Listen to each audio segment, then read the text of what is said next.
Well, I figured this is as good a day as any to get the van running and pull her into the shop and get her tore apart, or at least started on it.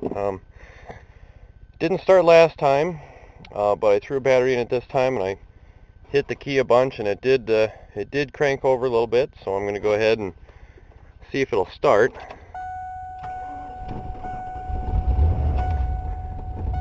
Yep, started up good.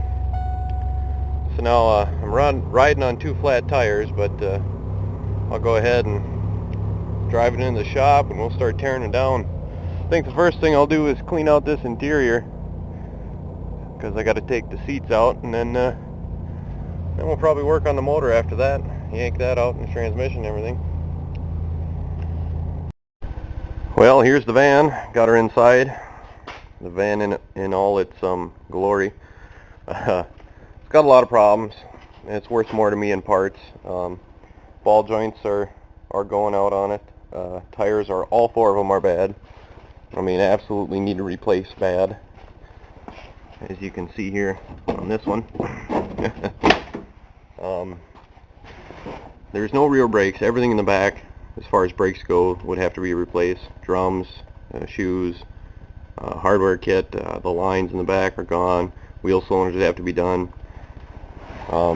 It's rusty. Obviously, this little step thing fell off the other side. It was so rusty, and it's just nasty. Didn't have hardly any heat in the wintertime. Leaked oil, leaked transmission fluid. So it's not really worth fixing. I mean, even if you did fix all that up, you'd have a rusty 93 conversion van. I just don't see it. So I'm going to scab the motor out of it, transmission out of it, seats out of it. My dad wants the seats for a deer stand, so grab those. So I guess first things first, I'll come in here and start cleaning all this crap. I'll yank the seats out, so I got room to throw in basically the front clip. I'm going to take that off to pull the motor out, I think. I don't know, we'll have to get into it and see, but yeah, basically I'll just gut the seats out and call it good. It's kind of got a cool feature in the back, though. This door don't shut. That's not the cool feature. The cool feature is the seats. You know, they go up and down. Kind of got to help it up, I think, but it goes up and down. It's pretty neat. Might have to save that for something. But yeah, I guess start cleaning her out. Well, I got the seats ripped out of it. You know, once you get them out of the way, it's actually pretty roomy in here. I may just have to say screw to my uncle there and live in this damn thing. Ah, maybe not. Well, I'm going to go ahead and take that back seat out and take these pedestals out for the other seats, and then I'm going to clean up the floor a little bit, grab all my screws and nails and washers and everything, and then should be ready to go ahead and start ripping out the motor. Yeah, we've had this van for a long time, and I just noticed something I didn't know we ever had. Looks like I got a speaker here that runs down to a little audio jack. Looks like you can plug it into a iPod or something. Probably originally intended for a Walkman, but you learn something new every day. Well, now somewhere in there's an engine. And come hell or high water, I'm going to get that sucker out. No matter how many parts I got to take off, or how many battle scars I get, she'll come out. Well, I can see the front now a little bit better. I took a few things off. I've got most of the front end disconnected here. I may end up having to take that upper intake off to get the motor and transmission out, if for nothing else to make my life just a little bit easier. So probably do that later, but I got to crawl underneath it, which is always fun with the rust and crap underneath, and take out the drive shaft and unbolt the transmission and take any lines and wires and sensors, whatever else I can find off of it, so it'll slide right out. Got the dog house off in the front here. Actually probably see more of the motor from back here. As you can see, I don't have a whole lot of room between there to lift it up. So not exactly sure what I'm going to have to do, but we'll get her out. I'll keep taking stuff off. And then when I got the motor all out, I'll have to pick up all the nuts and bolts and stuff laying on the ground and up there on the dash. So I guess I better get started, crawl underneath this dirty bastard and start unplugging stuff. Well, I was out here tearing out the van, got my drive shaft out, and FedEx guy came, brought me a few parts, a couple of wheel cylinders, or actually rebuild kits for the Dart, and also got one of the 2 new calipers for the Crown Vic. Came today, and bushings for my starter, the right size this time, fit right in there. So I got some more parts on the way.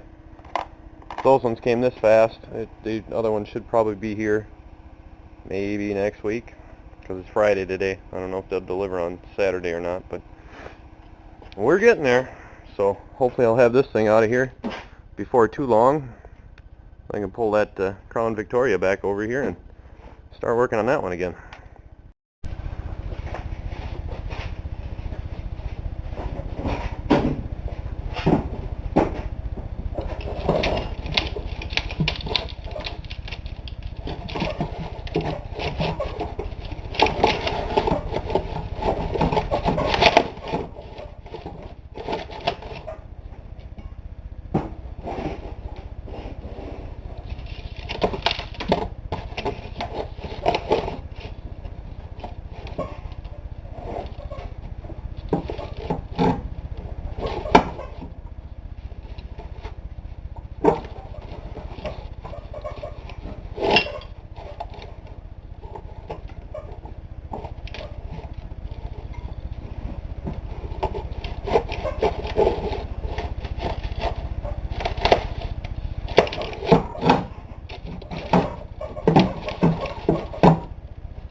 Should have took the throttle body off first.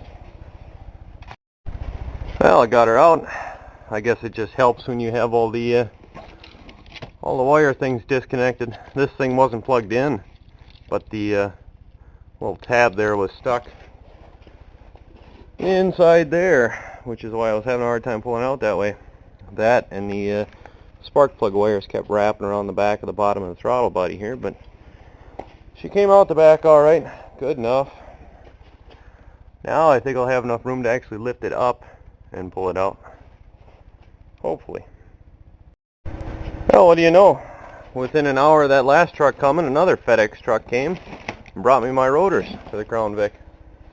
So now all I'm waiting on is one more caliper and the brake hoses and 2 more wheel cylinder rebuild kits for the Seneca, because they have 2 wheel cylinders on each wheel in the front, so I had to get 4 kits. But yeah, parts are here. Engine is practically out. I mean, I can actually see pretty much the whole thing now, so I suppose go over everything, make sure everything's disconnected, and then see if I can find a way to position that crane in here and pull it out. It's a good time for that to show up too. And I ended up plugging that little hole with a little cap came off the bleeder screws on some caliper I worked on sometime down the road. I don't know what it was, but put that in there, worked perfect. Same color too.